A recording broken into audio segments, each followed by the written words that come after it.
નમસ્કાર મિત્રો, સ્વાગત છે તમારું મારી યુટ્યુબ ચેનલમાં। તો મિત્રો, આજે આપણે આ વિડીયોમાં ગંગા સ્વરૂપા પુનઃ લગ્ન આર્થિક સહાય યોજનાનો વિડીયો બનાવી રહ્યા છીએ। તો વિડીયો શરૂ કરતાં પહેલાં જો ચેનલ પર નવા હો અને ચેનલને સબસ્ક્રાઈબ ના કરી તો સબસ્ક્રાઈબ કરી દો, જેથી કરીને આવનારા તમામ નવા વિડીયોના નોટિફિકેશન તમને મળતા રહે।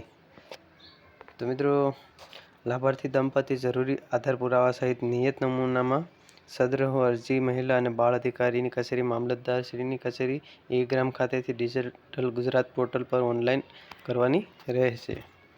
આમાં મળવાપત્ર લાભની આપણે વાત કરીએ તો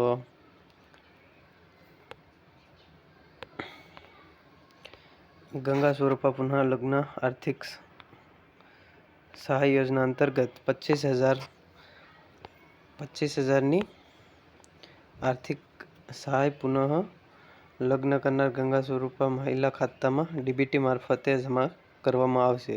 તેમજ 25,000ની રકમ રાષ્ટ્રીય બચત પત્રો NSC એમ કુલ 50,000 ટોટલ સહાય આપવામાં આવશે।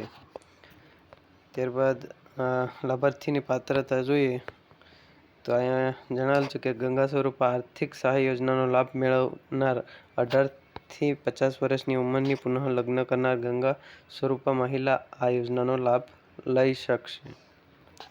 અરજી કરવાના આપણે અગાઉ જે ઉપર જોયા 3 સેન્ટરથી અરજી કરી શકાય છે। પહેલું છે ગ્રામ્ય કક્ષાએથી ઈ-ગ્રામ સેન્ટર ખાતે, એટલે કે તમારા ગામના જે પંચાયતના વીસી હોય ત્યાંથી કરી શકાશે। બીજું છે તાલુકા કક્ષાએથી મામલતદાર શ્રીની કચેરી ખાતેથી પણ આની અરજી કરી શકાય છે। જિલ્લામાંથી કરવી હોય તો મહિલા અને બાળ વિકાસ અધિકારીની કચેરીએથી કરી શકાશે। તો આશા રાખું છું વિડીયો સારો લાગ્યો હશે। વિડીયો સારો લાગ્યો હોય તો લાઈક કરો, શેર કરો, ચેનલને સબસ્ક્રાઈબ ના કરી તો સબસ્ક્રાઈબ કરી દો।